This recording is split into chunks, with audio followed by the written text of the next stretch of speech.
So take a few moments to let those 4 immeasurable thoughts really sink into your mind, into your heart, and infuse your motivation for being part of this class, learning about the different tenet systems.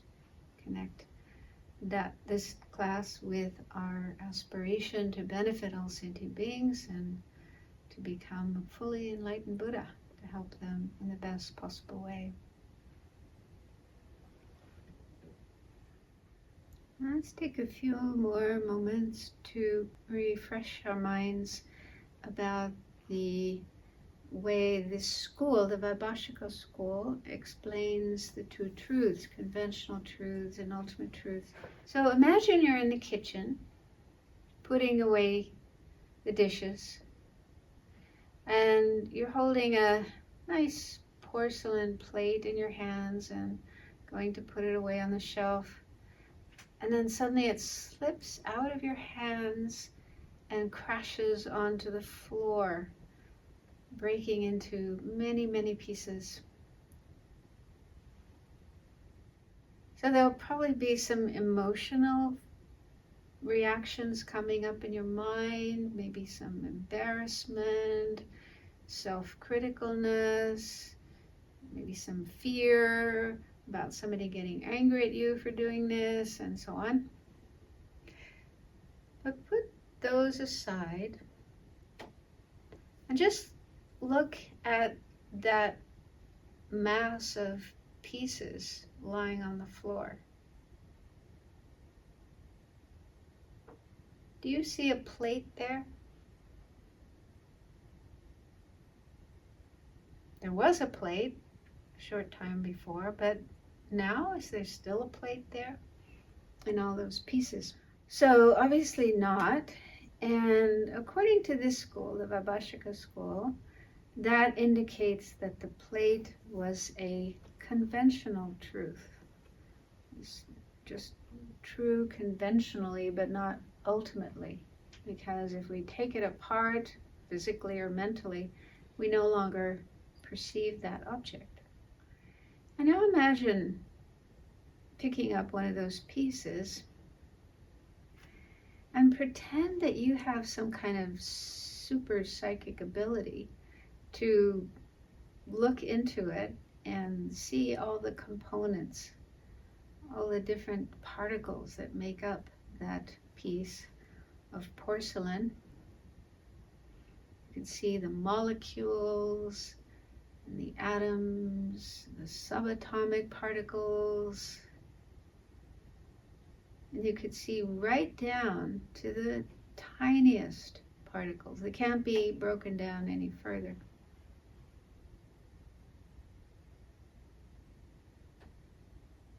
And according to this school, those extremely minute particles don't have spatial extension.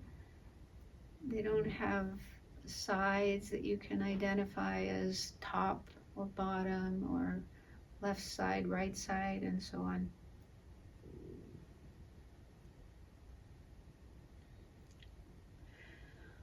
And those extremely minute particles are considered by this school to be ultimate truths. They are ultimately true. They are ultimately existing. Because they can't be broken down any further. So your perception of them as particles will not be canceled, will not disappear. And those are the basic building blocks of all matter, all physical things, our bodies and tables and chairs and buildings and everything that's physical that we know of.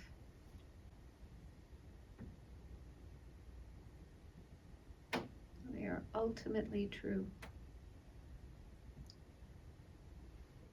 So I think that contemplating this school's view of things can be helpful in that it helps us to recognize that most of the things that we deal with in our life, like our bodies and all the material things around us, although they appear solid and permanent and they don't seem to be made of parts, but in fact they are.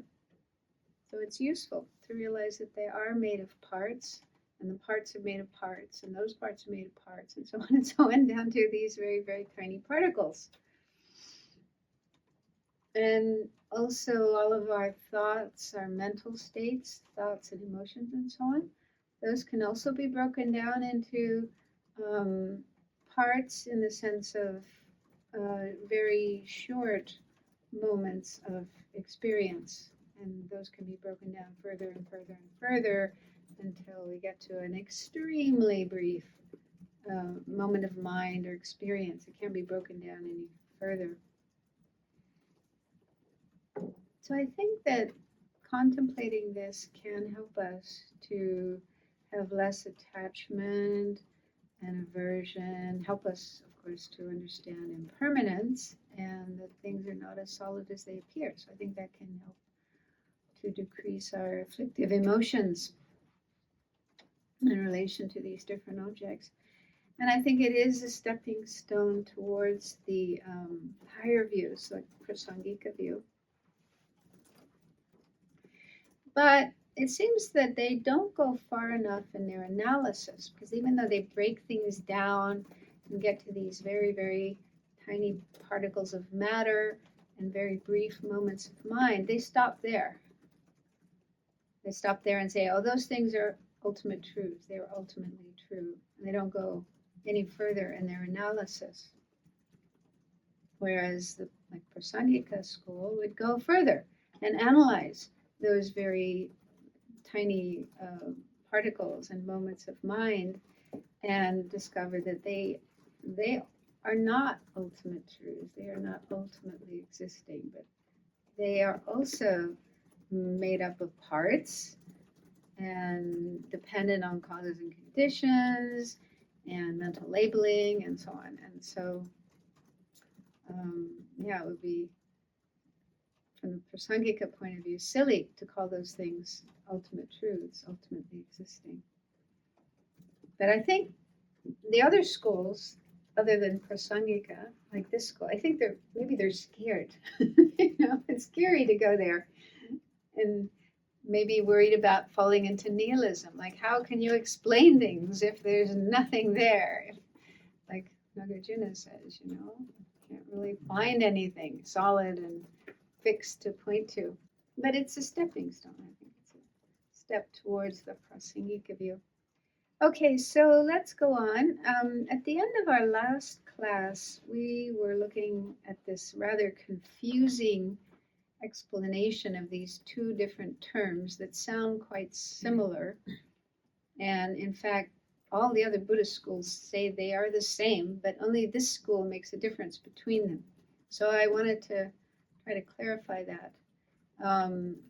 So the two terms are substantially established and substantially existent. And I drew this little diagram that hopefully will help you understand. And the words at the top are from Geshe-ma Kelsang Wangmo, from her booklet. So it says, all existence, so whatever exists is substantially established. So that term refers to all things that exist. And the reason is because they have an independent existence. I'm not sure what they mean by that, but anyway, that's what this school says. So even an imputedly existent phenomena, like a table, for example, is still substantially established, because when the phenomenon that is imputed or designated is sought, an independent entity is found. In other words, when you search for the table, even though it's just imputedly existing, they say when you search for it, you will find something that's independent. That we'll look. There's something that comes up a bit later about this that hopefully will clarify that. But that's just her explanation. So anyway, this school wants to give, like Jeffrey said, wants to give some kind of substantiality, substantial mode of existing, even to imputed phenomena, like tables and plates and bodies and so on. So they are substantially established. But then the other term is substantially existent, and that only refers to ultimate truths. So only ultimate truths are substantially existent. And the reason for saying something is substantially existent is because you don't have to perceive other phenomena in order to perceive them. It's like they can just appear to our mind directly from their own side without having to see other things. So like those very tiny partless particles are substantially existent because we don't have to see other things other than them in order to perceive them. Yeah, so the bigger circle, the darker circle, represents substantially established things. That means all things that exist. And then the smaller circle, the lighter one, is things that are substantially existent. So those things that are substantially existent substantially existent, they're also substantially established. But not everything that's substantially established is substantially existent. So how many possibilities are there between those two types of phenomena? Substantially established and substantially existent. 3. Huh? 3. Pause it. Okay. Something that is both would be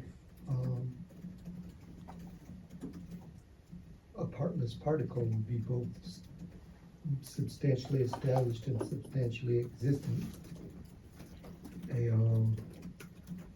A person would be substantially established but not substantially existent.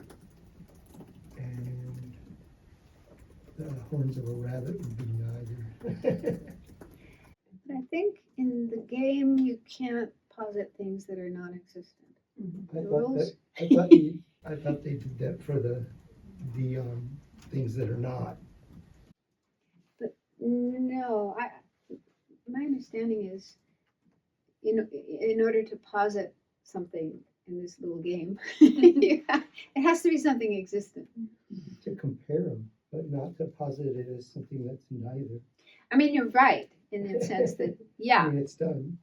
If you posit something that doesn't exist at all, like rabbit's horns or flower growing in the sky, that would be neither of those, neither substantially established or substantially existent. But I thought that in the debating books they say you can't posit non-existent things. Is that right? I thought so. Yeah. But you are right. Well, if you can't do that, then it's only 2 possibilities. Yeah. So, Yeah. Or it's Because there's nothing not. that's like three substantial. with nothing that's neither.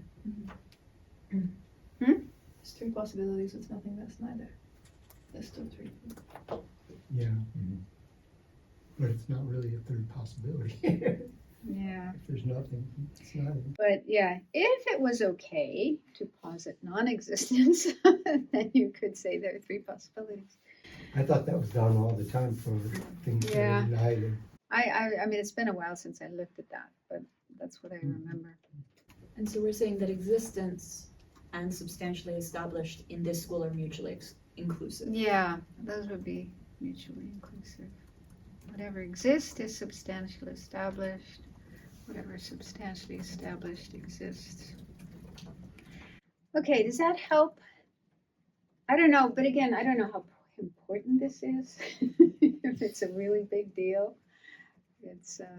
But the term substantially existent does come up quite often, and we'll look at it again later today. So it is important to have some understanding of what that term means, substantially existent. Okay, so now we're ready to move on to the next topic, which is object-possessors. So this is the 5th point. mode of asserting object possessors. So this term, object possessors, Yul-chen in Tibetan, it's kind of an odd term. My experience when it comes up in texts, mostly it refers to minds. Minds or consciousnesses are object possessors because they always have an object. It said that there can never be a mind without an object that it's perceiving or experiencing. And in that way, mind possesses an object. Mind has an object. Possessing doesn't necessarily mean like ownership, but just having. However, they do say that the term object possessor there are other kinds of object possessors. In fact, there are 3 kinds of object possessors. So one is minds, another is names and terms. So they are said to possess objects in the sense that they express a meaning. So for example, the word car isn't a car, but it conveys that meaning of car. Because if we say like, so-and-so bought a new car, that will bring some understanding to our mind without having to go and look at the car. We know what a car is. Names and terms possess objects. They have objects that they refer to and that they can, in a way, represent. The word car represents cars. That's my explanation of it, but yeah, how I understand it. And then the third type of object possessors are persons. They say they are object possessors because they possess objects. So that does seem to be more the sense of possessing. We have our robes and other things. We're not supposed to have too many possessions, but we do have some possessions. And then I was thinking about animals. If animals are persons, do they possess things? Possess their bodies. The turkeys possess their wings and their feet. A nest. Huh? A nest. A nest? Nest. A nest. Food cache. Squirrels have nuts. Territory. Right. When Karuna has a catnip toy, I consider that hers. That's right. Okay, so anyway, persons have objects, own objects, so they are also object possessors. So those are the 3 types of object possessors. But here, here it's mainly minds, but also persons. And so the first point here is looking at how this school explains a person. And they use this term illustration, the illustration of a person.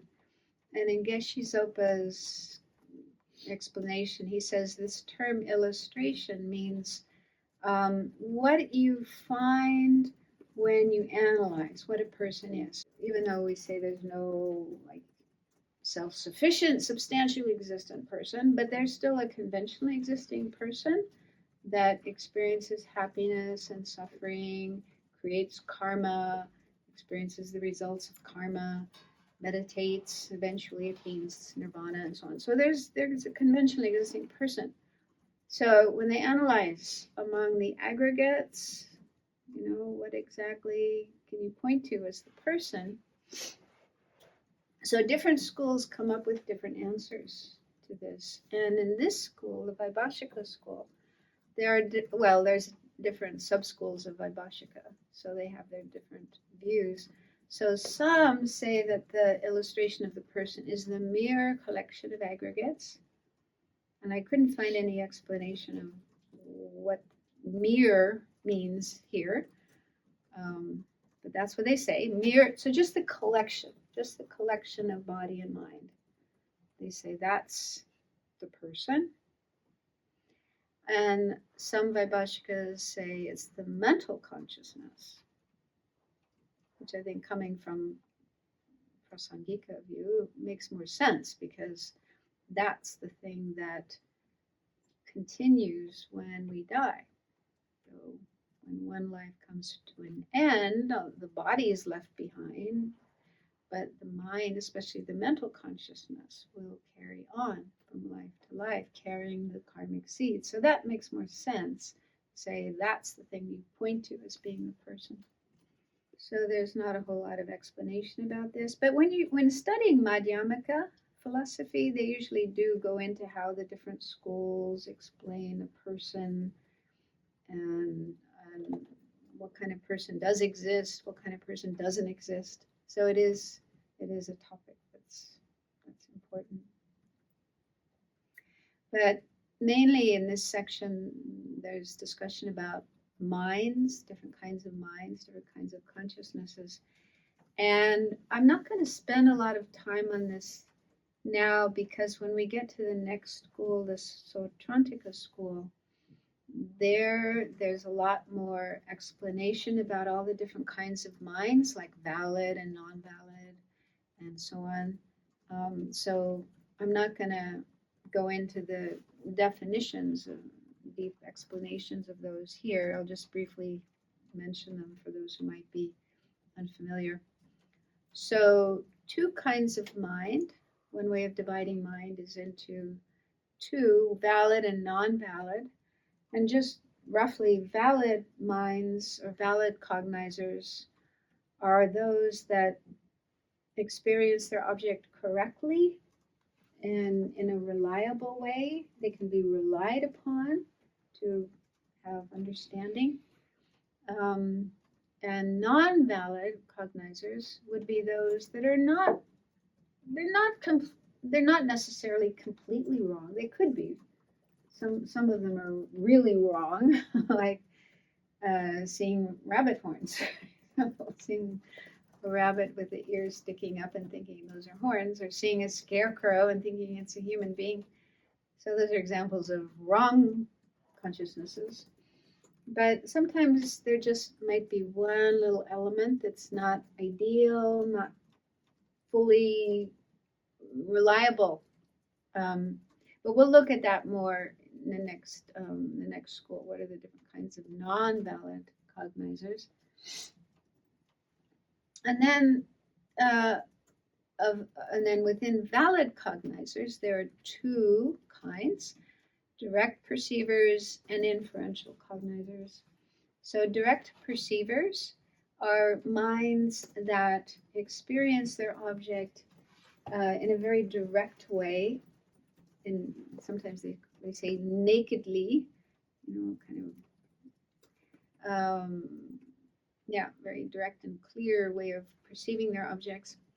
Whereas inferential cognizers, these are conceptual minds, and they don't know their objects directly, nakedly, but instead they know their objects by means of a mental image. A mental image. So, for example, if Venerable Jigme was here in the room and we could look at her and see her sitting wherever she is, so that would be an example of a direct perception. When the object is right there, we can see it. It's very clear and very vivid. But when she's not here, we can still think of her. So we can, bring up a mental image of Venerable Jigme. We do this all the time, we people and think of objects and think of places.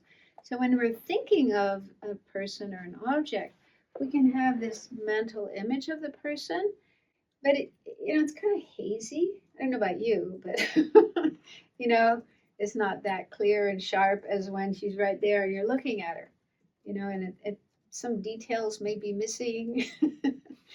Like when we try to visualize the Buddha, right? It's not always very easy to get all the details and to have a very, sharp, clear image as when you're looking at a picture or a statue of the Buddha. So when we have conceptual minds, that means it's just our mental consciousness and not our sense experiences. That kind of mind, conceptual mind, is dealing with an image, a mental image of the object rather than the object itself. So inferential cognizers are conceptual, and so they're not, as direct and sharp as direct perceivers. And what distinguishes an inferential cognizer is it arises in dependence on a reason. So, so there's some object that we're not able to perceive, to see directly, but we can use a reason to understand it, to know it. Like a common example would be if you see smoke coming out of the chimney of Ananda, you can infer there's a fire in the fireplace down below, or the furnace, what it's called. So you can't see the fire. It's deep down in the bottom level inside the furnace, but you can infer that there is a fire burning because of the smoke. So the smoke is like a reason or a sign to infer the presence of a fire. So this kind of mind is actually very, very important in our practice, because we need to understand emptiness or selflessness. That's the most important object we need to understand in order to free ourselves from suffering and the causes of suffering. And emptiness or selflessness is a kind of object we can't see. It's not visible to any of our senses. It's a permanent phenomenon, an uncompounded phenomenon, so it isn't accessible to any of our senses. So the only way we can understand emptiness, we can get an experience of emptiness, is by this kind of mind, an inferential cognizer, using a reason, using a sign to get it, to be able to have an experience of emptiness.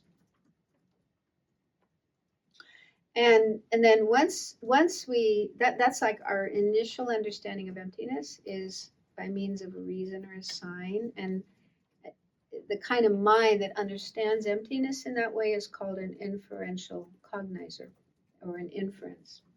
We infer the existence of emptiness or selflessness. And then we continue meditating on that understanding of emptiness, and the mental image of emptiness will kind of get thinner and thinner and eventually disappear altogether. And then our mind is able to have a direct perception of emptiness, a direct realization of emptiness. But in order for that to happen, in order to get to that point, we have to first go through the inferential cognizer. That's why that particular type of mind is very important. Do animals have inferential cognizers? Well, I think they can. I can't really think of an example of it right now, but If you take a cat treat and put it in your hand, the cat can kind of know it's there, and maybe not from smelling it. yeah. But I was thinking, like, dogs have a very strong sense of smell. And so they could smell a person or some other kind of object, even if they can't see it. I don't know if that would be an inference or not. It's the same as seeing smoke but not seeing the fire. Sorry? Smelling something but not seeing it would still be was Yeah. the same as seeing the smoke but not the fire, wouldn't it be? Yeah. Well, there's a cause and effect relationship. Where there's smoke, there's fire. Fire is the cause of smoke. So if there's smoke, there must be fire. Whereas animal, yeah. But a I squirrel don't that know. hit its nuts and it knows where its nuts are. It doesn't see them, but it can remember and go back. Well, that doesn't require a reason. It was a The direct reason perception. is that it was there before. Mhm. Plus, animals can, wild animals react to smoke. They know fire's coming. And that's how they smoke beehives, and the bees drop because the bees know they got to get out of there. They got to start doing something. My tree knows at a certain time of day if you woke up that she's going to get fed lunch or if she's going to get walked, and she comes or she hides based on that. Or like dogs can hear their owner's car drive and brake, and they get like excited before the owner comes to the door because they're inferring that when they hear that noise of the car, their owner is going to come inside. So I guess the reason is that happened in the past. Mm-hmm. Because with a memory, it could be like sort of some kind of direct. But it's the same with smoke and Access. fire. We have seen fires producing smoke. So having had that experience before, we know. something we have. So I would think, yeah, seems to make sense that animals could have. So you don't have to be like a philosopher or a highly intellectual person to be able to have inferential cognition. Is the example of gradually wearing away the mental image to get to direct perception, is that kind of like the analogy of the sticks of fire, that what Geshe Tapke said around the two sticks rubbing against each other, that the fire burns it and disintegrates the two pieces of wood leaning on each other? Or you use your conceptuality to eventually get to the direct perception? Is that an Yeah, I mean, example of that? I'm not sure. As I was talking about that, I wondered what is it that causes the mental image to get thinner? And there is an explanation. I might be able to find it in Meditation on Emptiness, because he does kind of explain the process of going from the inferential cognizer to the direct perception. So I'll see if he explains it in there. But you definitely have to keep on meditating, and maybe you also have to accumulate merit, be a good person and create lots of merit. Yeah, so there could be a number of factors there. But is this also why, like, my mind is constantly trying to use an image to understand, like, emptiness or the mind, like how we use mind stream or the seeds or any of those things that we use to describe concepts? It's all used, we use it by using objects to try to describe it. My mind's always trying to make an analogy of something from like a physical object as a example to try to understand it. I'm not sure if that would be called inference, though. Okay. That's more like analogy. Yeah. Analogies that such and such is like such and such. And apparently Buddha used that a lot. He used a lot of analogies just to help people get a sense of these deeper, more subtle concepts or objects that weren't so easy to understand. But I'm not sure if that would be called an inference or not. Okay, so then it gives divisions of the first of the two types of valid cognizers, which are valid direct perceivers. And it says at the bottom, 3 kinds of valid direct perceivers. The first one is sense. So that would include our 5 physical senses: seeing, hearing, smelling, tasting, and touch. So with those 5 senses, we can have valid direct perceivers. If we see Maitri and we see her correctly, we know it's Maitri and not Karuna, not a bear. So if we have a correct perception of the object, then that would be a valid direct perceiver. And then mental, so mental direct perceivers, this is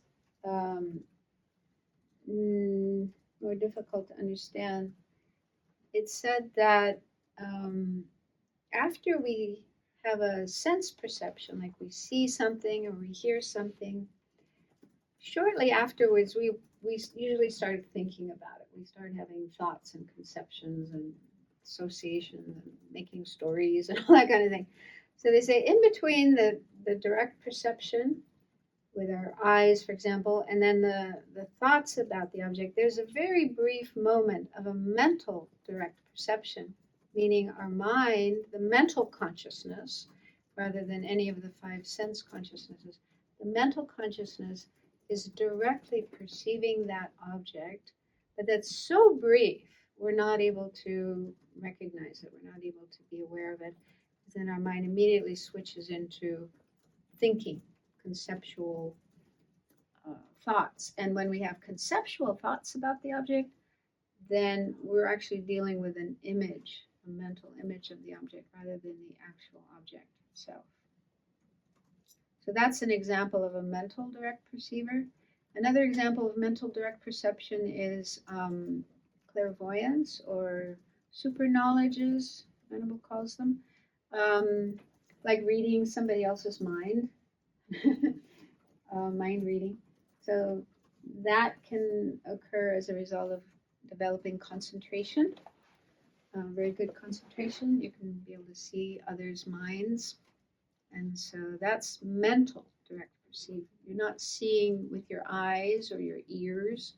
It's your mental consciousness, seeing another person's thoughts. So more highly accomplished meditators might have that ability. And then yogic, the last one, yogic direct perceivers. According to this school, a yogic direct perceiver is attained only by Aryas. Aryas are those who've gained the direct realization of selflessness, so they're kind of highly accomplished meditators. We'll look at examples of yogic direct perception on the next slide. What kind of objects are perceived by yogic direct perceivers? But you have to do a lot of meditation and be fairly highly accomplished to have that kind of direct perceiver. And then it says no self-cognizers.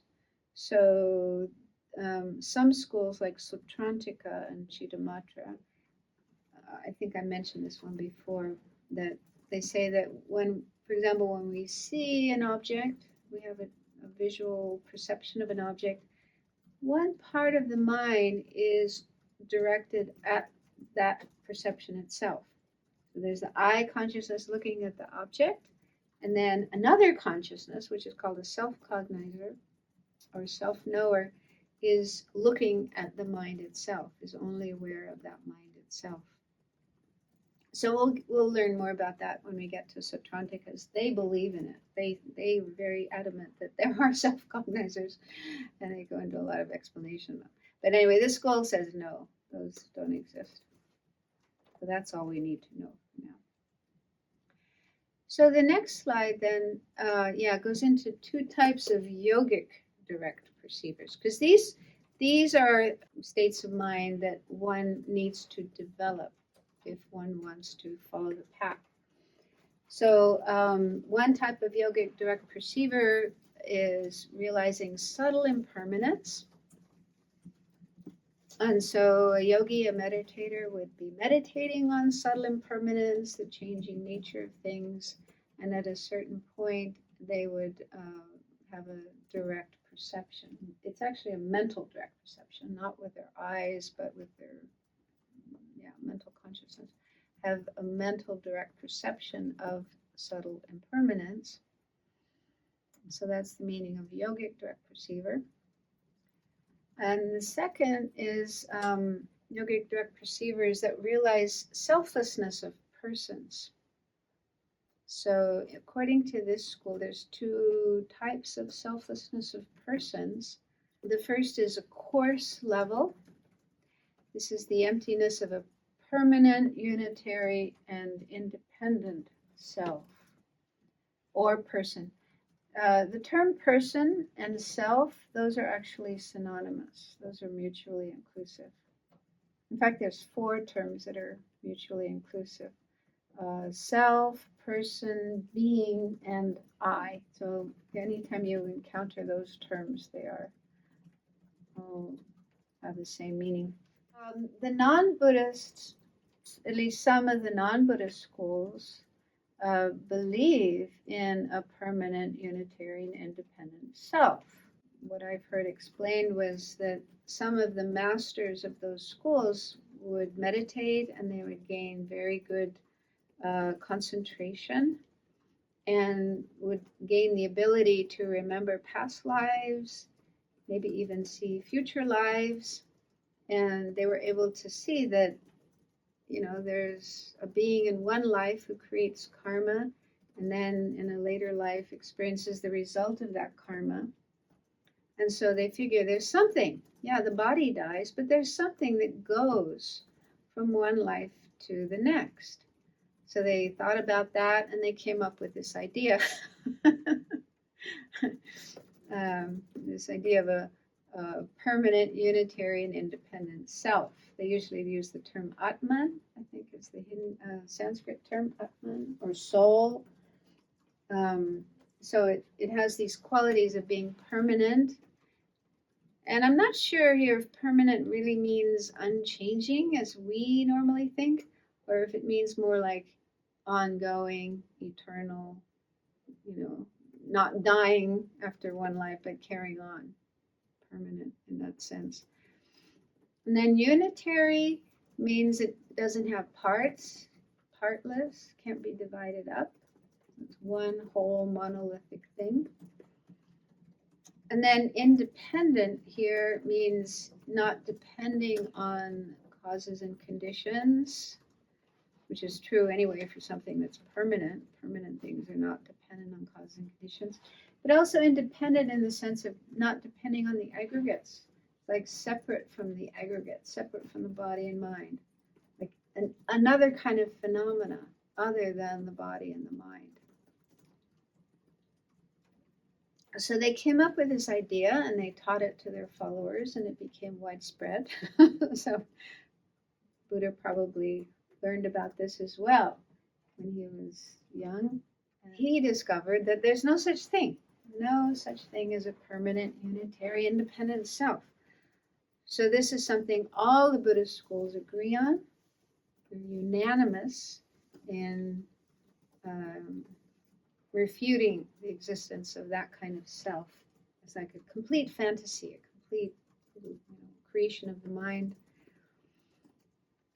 And the belief in this kind of a self is always acquired, never innate, meaning that sentient beings do not have this kind of belief innately, intuitively, but they only learn it by studying philosophy. So, studying with a teacher who teaches you this, then you accept it, believe it. Okay, so that's one kind of selflessness. So you meditate on that and realize there's no such thing as that kind of self, permanent, unitary, and independent. And then you can gain this realization, a yogic, direct perceiver that directly realizes that kind of emptiness or selflessness. That's coarse. And then the subtle selflessness of persons is the emptiness of a self-supporting, substantially existent self. So this one is innate, according to Lama Tsongkhapa. Anyway, that means everybody has it. Every being, even animals, even Maitri and Karuna, have in their mind this conception of a self-supporting, substantially existent self. So do you remember what it means, the meaning of substantially existent? So what would be a substantially existent self? It can't be broken down. No, that wasn't quite the meaning of substantially existent, as opposed to imputedly existent. It's not necessary to perceive something else in order to perceive it. Yeah, you don't have to perceive other things in order to perceive that kind of self. You can just see that kind of self. You can just see it by itself without having to see other things first. And self-supporting means independent of the aggregates, not completely independent, as in the first one. Yeah, it said that this notion of self, this conception of a self, we all have it. We're born with it. It is a natural, instinctive thing we have in our mind. So it conceives of a self it's not completely outside of the aggregates or separate from the aggregates. It's somewhere within the aggregates, but a little bit different, a little bit above, like the analogy is that of a ruler, a governor, a king, a boss, a CEO, something that's in charge. So that's how it appears. It appears like there's an I, a self, that's running the show, that's controlling the body and the mind and my life and everything. You know that one? Sound familiar? Yeah. So that is this kind of self. It's not completely separate from the aggregates, but still just a little bit in a superior position, in a controlling position, or in a maybe even an owner, like an owner of the body and the mind. Like we say, my body, my mind, my thoughts. What is this me that is owning my body and my mind and my thoughts? We normally never think about that. But there is a feeling like there is something in there that owns and controls and manages all of this whole factory of body and mind. Is that also what gets extended to the ruler of the universe? Not just the body, but thinking it's... I don't know. Maybe. You're saying having that idea about our own body gives Yeah. rise to the idea of a ruler of the whole- universe? Yeah. Maybe. There's got to be somebody in charge of all of this. It can't just be running by itself. Seems like the idea of a ruler would be chorus because it would be learned through philosophy. Yeah, that's true. We don't have an innate sense of a ruler of the universe. We learn that from our parents and our teachers and so on and so forth. But it's not something we come into the world thinking, unless we had a strong belief in it in past lives. If we had a strong belief in a ruler, a creator, a God in past lives, then even as a small child, we might think that way, even if nobody tells us. But it's still, I think it's still acquired rather than innate. So according to most Buddhist schools, there's one exception we'll look at later, but most Buddhist schools refute this kind of a self. They say there's no such thing as this kind of self-supporting, substantially existent self, a self that's the controller of the aggregates. And so one would meditate on that, one would use reasons to refute that kind of self and come to realize it's empty, it doesn't exist. And then with further meditation, one would gain a yogic direct perceiver. And according to this school, you have to be an Arya. Did I say that already? To have a yogic direct perceiver. That I found in one of the volumes, I think volume 2. Prasangika says otherwise. According to Madhyamaka Prasangika, you don't have to be an Arya. You can be an ordinary being and have only the first kind, I think. You can be an ordinary being and have a yogic direct perceiver of subtle impermanence. But the other schools say you have to be an Arya to have a yogic direct perceiver. Also, a yogic direct perceiver depends on having a union of calm abiding and special insight. So you have to develop calm abiding, and you also have to develop special insight into one of these objects like impermanence, emptiness, and then bring those together at the union of calm abiding and special insight. So that's actually what gives rise to a yogic direct perceiver. It's pretty highly, pretty special state of mind. Okay, then the last point, no, we didn't do the last one. The last, down at the bottom, this is a unique view of this school. It says a valid sense direct perceiver is not necessarily a consciousness, because the sense powers are valid direct perceivers. What? Yeah, so none of the other schools would agree with this. So the sense powers, according to Buddhism, it's not like our gross eye, but rather some kind of subtle matter or form within the eye. And it's so subtle it can't even be seen. It's not accessible to any of our sense perceptions. Only a mental direct perception can see the sense power. But anyway, we have these 5 sense powers: eye, ear, nose, tongue, and then body. Those are instrumental in being able to have direct perceivers. If we don't have the eye sense power, we won't be able to see. We don't have the ear sense power, we won't be able to hear. So they do play an essential part in our perception, but they themselves don't perceive. It's only the consciousness. The consciousness arises in dependence on the sense powers. There's actually 3 conditions that give rise to a sense direct perceiver. Does anyone remember what they are? Object. The object. So that's one necessary component. Prior moments of consciousness. Yeah, the prior moment of consciousness Sense power. and the sense power. Yeah. So when those 3 things come together, there's an object, previous moment of consciousness, and the sense power, functioning sense power. So those 3 things are the causes for the next moment of mind, which is this direct perceiver, seeing an object or hearing a sound. So the sense power does play an essential role in being able to perceive things, but the sense power itself doesn't perceive, according to the other schools. But according to this school, they say that the sense powers do perceive as well as the consciousness. They don't say that the sense powers are consciousnesses. They're not saying that. But they're saying that the sense power does perceive the object. And they have a reason for it.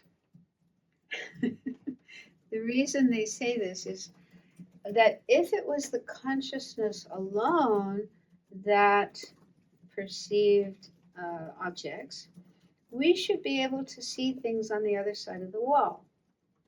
Because consciousness is formless. It's not form, and it's not obstructed by form. It should be able to see through the wall. But that's not the case. We can't see what's on the other side of the wall. And so they think that means that it's not just the consciousness, but it's also the sense power that is perceiving the object. And because the sense power is form, it's obstructed by form. It can't see what's on the other side of the wall. That's their reasoning. I don't know if it makes sense, but It doesn't, because something is dependent on a sense power doesn't mean the sense power is conscious, yeah. no. But what they say is that when we're perceiving an object, Yeah. we're seeing the iPhone, for example. It's both our consciousness and the eye sense power that are seeing it together. Both of those 2 are required to be able to see. Just the consciousness alone or the sense power alone is not able to perceive, but the 2 together are able to perceive. But we would accept that the consciousness is dependent on the sense power, and so it's restricted by the sense power. If the sense power can't go through the wall, then the consciousness can't see what's beyond it. Well, there's another thing about this school. It's not mentioned in the text, but we'll get to it later when we get to Satrandika. All the other schools talk about an aspect. You've probably heard this if you've heard Lorik teachings on Lorik. They say that when we perceive, when we're seeing, for example, this TV screen, what's actually happening is the eye consciousness arises in the aspect of the object. And they say it's a little bit like what happens with a mirror. When you have a mirror and you have an object in front of the mirror will take on an aspect of that object. So they say it's similar with what our mind is doing. Our eye consciousness is taking on an aspect of the object that we see. So all the other Buddhist schools say that. They say that's what's actually happening when we see an object. But this school doesn't say that. This school doesn't say that there's an aspect that arises. And I seem to recall hearing something, and I was trying to find it, and I couldn't find it. So I could be wrong. This possible idea that I heard was that, according to this school, consciousness actually goes out of the body and directly contacts the object. Anyone heard that before? Mm-hmm. And when I met Ayakema, when I got ordained, Ayakema was there as well. We got ordained together. And we had a conversation one day, and I don't know how we got around to this, but this is what she said. She said, when we look at the wall, our eye consciousness is going out and touching the wall. And I was like, oh, she was adamant about it. Yes, that's it. So she studied in Sri Lanka. So that would be the Pali tradition. And I seem to recall hearing that as well about this school. Not other schools, but this school. But where did you hear it? You were nodding your head. I've read it somewhere. Somewhere. The same for me. I feel like I've read it somewhere. I think it's Yeah. refuted in the 400 towards the end of the book. That's one of the that might things be it. that's being refuted in the 400 by Yeah. Ayadeva. And he refutes that, then it would take longer to see things that are further. It doesn't work. Yeah. But then that also makes sense. That also explains why they say we can't see things on the other side of the wall. Our mind can't go through the wall because it's stuck with this sense power. The mind and the consciousness and the sense power together have to see the object. Well, the eye consciousness can go through the wall, but not the sense power. It stops at the wall. I don't know, something like that. But that may be their way of thinking. But I should have asked her. I didn't think about this at the time, but I should have asked her. So when we see the sun, what's happening? Is our eye consciousness going and touching the sun? Or a star that's like, I don't know how many light years away? But if the consciousness isn't physical, then it shouldn't matter how far away the object is. Yeah. It doesn't have to. Go Yeah. anywhere. It can't go anywhere if it's not Yeah, it doesn't physical. occupy space. But yeah, it wouldn't matter because it wouldn't take any time for it to travel. Yeah, that's what I thought of with the refutation. So I'll have to look that up. I couldn't find it in my other materials. But anyway, it's possible that that's what this school is saying. The consciousness is actually going out and having direct contact with the object. Can an object have more than one aspect? With you mean those schools who Yeah. we'll get to that. Yeah, that's a point of debate. Let's see if we can go a little further. I was kind of hoping to finish Vaibashika today, but I don't think we're going to be able to do it. But the next point is about selflessness. So we kind of already covered this already. The selflessness of persons, there are two types. Coarse, emptiness of a permanent, unitary, independent person, and subtle, emptiness of a self-supporting, substantially existent person. So that's the most important one that one needs to understand, to realize, to get a realization of in order to overcome the afflictions and get out of samsara. So it's that subtle one. So that's very important. Then the next point says, no selflessness of phenomena. So this school, in the text, actually, the sentence says, Vaibashikas assert that established base is pervaded by self of phenomena. So established base is another synonym of existent. So, whatever exists is pervaded by self of phenomena. And I wasn't able to find much explanation of this. The only explanation I found was in Geshe Jamba Tekchok's commentary. So I read what he says. Each phenomenon has its own identity, which can be discovered when it is looked for. And he gives the example of a vase. When we search for a vase, we find the specific function of the vase, and this function existing within the collection of parts of the vase is the identity of the vase. It is findable. By saying if we search for the vase, we'll find, this is according to this school, okay? We'll find there's a function. It performs a function, I guess. That's what they say. We'll be able to find something within the parts of the vase that's that function. So he says it's findable, but if we mentally separate the vase into its parts, the function is not there. The apprehension of it ceases.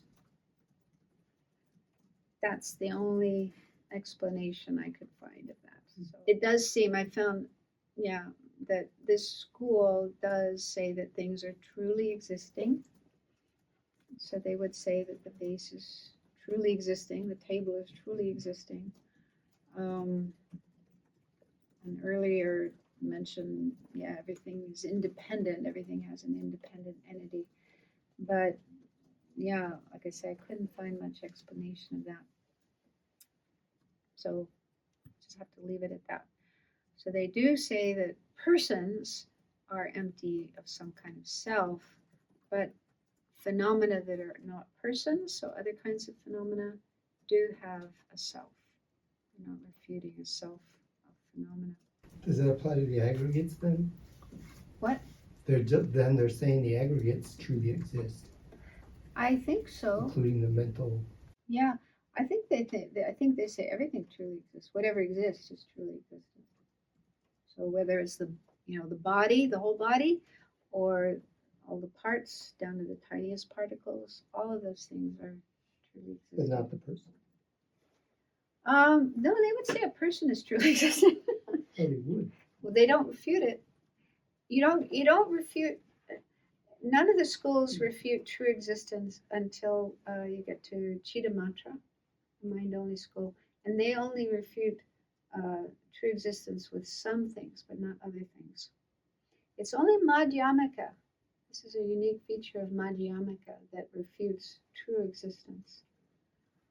So all the other schools assert at least some things are truly existing.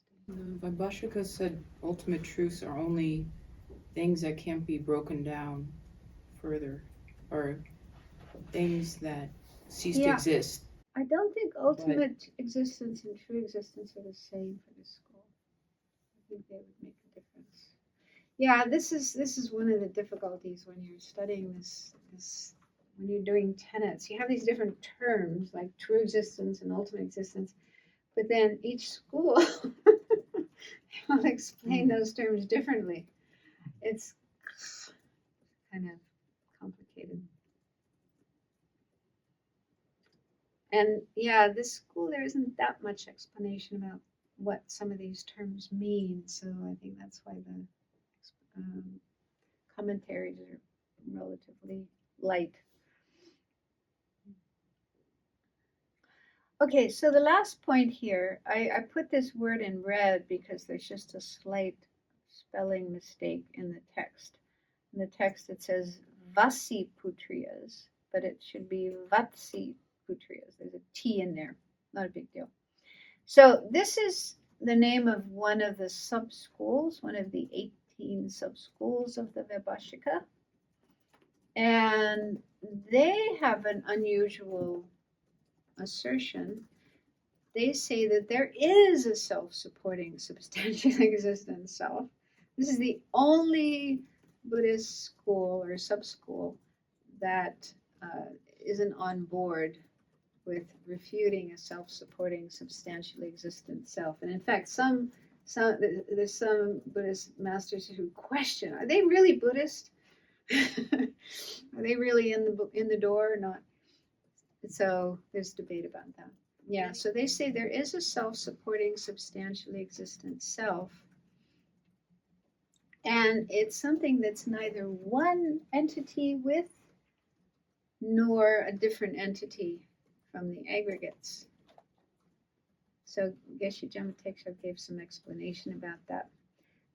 So they say it's not, this kind of self isn't one with the aggregates because it isn't multiple. Like the aggregates are multiple, but the self is only one. There's only one self, but many aggregates. So they're not one. And they also say that if the self was one with the aggregates, then it would die when the aggregates die. It would get burned up in the cremation fire. And they say that would be nihilistic. That would be a nihilistic view, because then there's no self that goes to the next life and experiences the results of actions, of karma.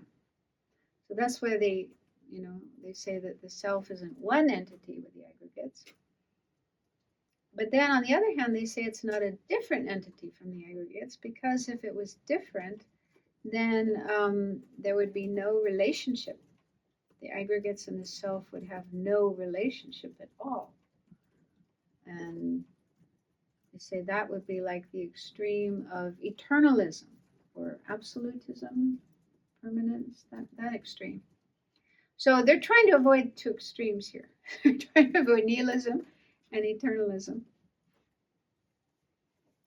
And so they say it's neither one nor different. And then they go on to say it's neither permanent nor impermanent. And for the other Buddhist schools, they're really going far with that, because the other Buddhist schools, whatever exists has to be either permanent or impermanent. There's nothing that isn't one of those two. But they have their reasons for saying that. Yeah, they say the person isn't permanent because a person changes. For example, a child grows up, becomes an adult, so it's not permanent. But they also say it's not impermanent. A person isn't impermanent because the same person who creates karma will experience the result in the future. So there's some kind of part of nature of the person that continues. Anyway, so this is their reasoning. And what Geshe Jama Tekshok said is that the Buddha actually did teach this view. There must be some scriptures, or maybe when he was with certain people, he did teach this kind of self. And it was for people who had strong imprints from having previously followed one of the non-Buddhist schools and weren't quite ready to hear the full truth, that there is no such thing as a self-supporting, substantially existent self. If Buddha had taught them that, then they may have lost their refuge, and maybe they fell into nihilism, didn't want to do any practice. So Buddha understood that, he had to treat those people delicately and kind of get them away from the view of a permanent, unitary, independent self, but they weren't quite ready to go to this subtle form of selflessness. And so Buddha taught this view, and then eventually by practicing, meditating, and so on, their mind became more pure, and then they were ready to abandon the idea of a self-supporting, substantially existent self. So it was Buddha's skillful means to teach them this. Okay, so that's selflessness. So, we're going to have to stop. The next thing is grounds and paths. But before we stop, I did want to mention that I've been asked by another center, the center in Santa Fe. I did some teaching for them last year. So they asked me to teach a couple of courses that are part of the basic program, the FPMT basic program. And the first one is called 70 Topics. And I'm going to start teaching that next week, Wednesday. It's going to be Wednesdays between 6 and 8 here, our time. And the subject of 70 Topics is kind of an overview of one of the main texts that's studied in the monasteries, which is called the Abbey Samayalamkara, or the Ornament for Clear Realizations. The monks and nuns usually spend 6 or 7 years studying that text. It's really amazing. And it's a beautiful text. It kind of explains the whole Bodhisattva's path to enlightenment, all about the different paths and grounds, and it's just full of wonderful information. And so 70 Topics, the text itself is composed of 8, what are called 8 categories and 70 topics. So the subject of 70 Topics is just kind of looking at those main points and what they're all about. And it can be kind of technical. I've never taught it before. I've studied it, but so I'm trying to think of how to teach it in a way that isn't just dry. And I thought I will try to go into detail with some of the juicy topics, some of the ones that maybe relate to our practice. But it's a way of, getting an overview of the Abbey Samayalamkara. And I really want to inspire people to have some interest in that text and maybe one day be able to study it.